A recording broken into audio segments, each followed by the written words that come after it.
So, in that baptism, one had to do what? One had to have faith and obedience. The same in the New Testament as well. One had to have what? To have faith and obedience. So always faith and obedience. You must always have faith and obedience. Hallelujah. Amen. You cannot only have faith without being obedient. You have faith and you obey. If I have faith, then I obey what the Bible is talking about. I obey what the Lord Jesus Christ is talking about to me. Hallelujah. Amen. Can we continue? Amen. Is there any question? Any question? All right. So, faith and obedience has been always from the beginning, from the garden. It has been required that we have faith and obedience. Now, the next thing that I want us to look into is on God being obedient. On God being omniscient. In my mind, there is just that obedience. Amen. On God being omniscient. So, as I said, God saw the cross on time. Amen. God saw the cross on time. So therefore, He forgives sins prior to what? To the cross, as well as after the cross. That's how God began to do what? To forgive sin, because He already saw the cross. And also after the cross. So, we have a fact here. And that fact is that Christ's blood is the agent that does not alter. When in time God actually forgave the sin. You see, can someone please open the book of Isaiah chapter 46 verse 10.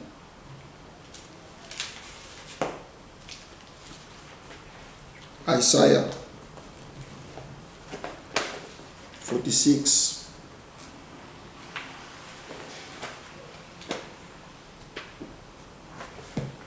Isaiah 46, Yes. 10, declaring the end from the beginning, from ancient times, the things that are not yet done, saying, my counsel shall stand, and I will do all my pleasure. Amen. Amen. It says, declaring the end from the beginning. God declares the things from the end, from the beginning. So he saw the cross already. And the Bible continues to say, and from ancient times, the things that are not yet done, saying, my counsel shall stand, and I will do all my pleasure. Hallelujah. Amen.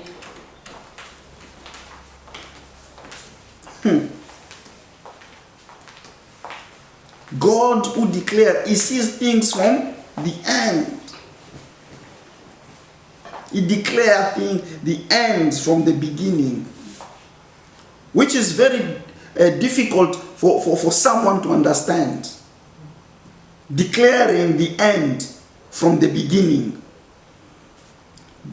God, beloved, God knew ahead of time that the Lord Jesus Christ was going to do what? To go to the cross.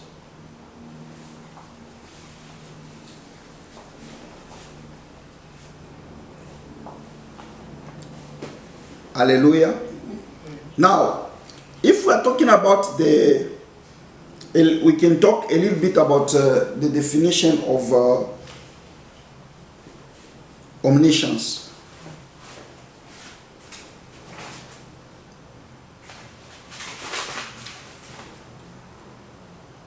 God knowledge is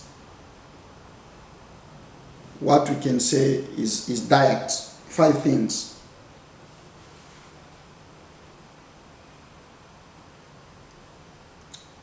Amen. God knowledge is, His knowledge, should I say. We have, in the knowledge of God, we have what we call diet. You see, when somebody dieting, diet, D-I-E-T-S. Now, that D means, diet means district, immediate, eternal, true, simultaneous. District? Then I'll explain. Okay. Let us begin with the word district. Distinct. Distinct.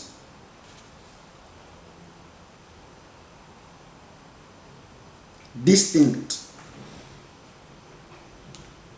Meaning free from vagueness or confusion. God is, we are serving a God who is not confused. God is not confused. The only one that is confused here is the devil. That's why he confuses people. That's why he confuses people. He confuses some people. They begin to believe in the things that are not even there. But God is not a confused God. And God does not want a place where there is confusion, because He does not bring confusion. Alright? So distinct mean free from vagueness or confusion. So God is everything. Then God is everything. Then we have the letter I, which stands for immediate. Immediate.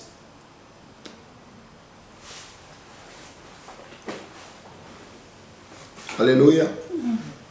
It does not come by senses, by imagination, not through a process.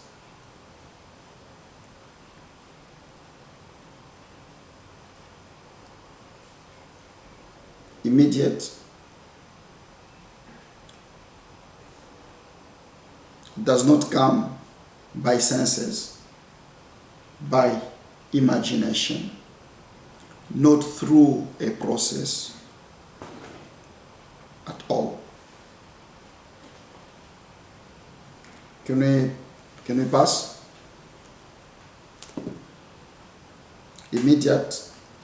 It does not come by senses, by imagination, not through a process.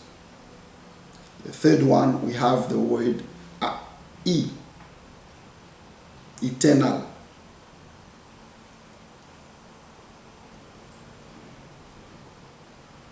Eternal is comprehended in one timeless act of divine mind.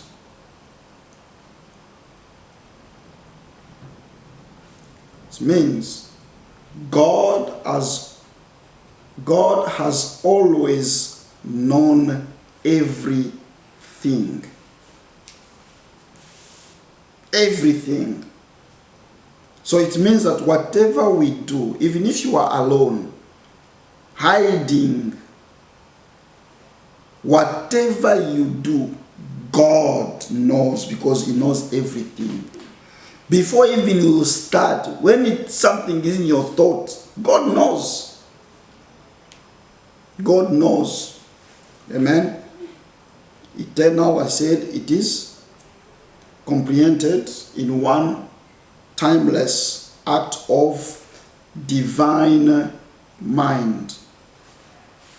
So again, God has always known everything. Then we have the word, the letter T, true. That T is spelled by true.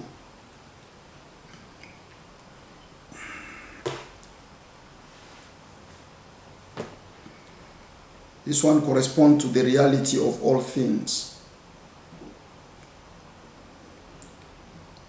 It corresponds to the reality of all things.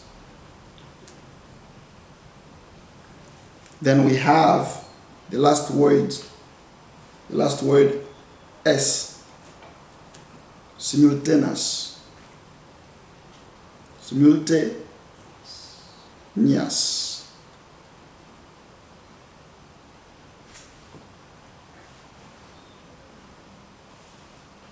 It does not come by successive observation or reasoning.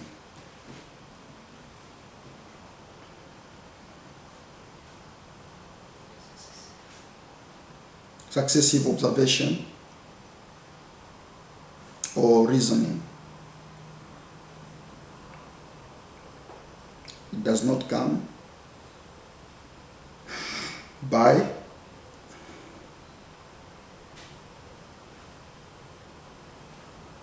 successive observation or reasoning.